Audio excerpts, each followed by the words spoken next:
What's up, guys? This is another review for the SourceFed Movie Club, and this week's movie is Time Bandits. So in the first 10 minutes of this film, I was like, what the fuck am I watching? Then I realized that this had a Monty Python type feel to it, so I noticed that the director was Terry Gilliam, who's directed plenty of the Monty Python films. So a lot of my answers were questioned.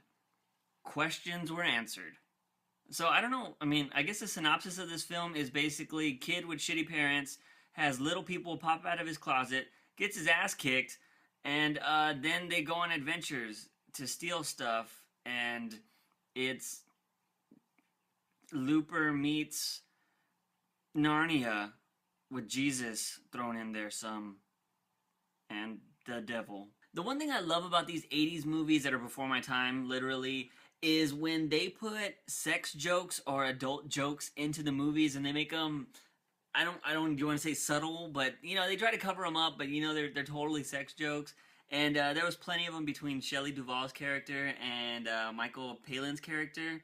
You know, they were the couple in every time period. It was hilarious. I always love stuff like that, so that was a gem in this movie. No matter what movie it is, it's always good to see Sean Connery in anything, and his performance as King Agamemnon totally butchered that. Am I the only person that was watching this film that thought Wally, who's played by Jack Purvis, looks a whole lot like a mini version of John C. Reilly?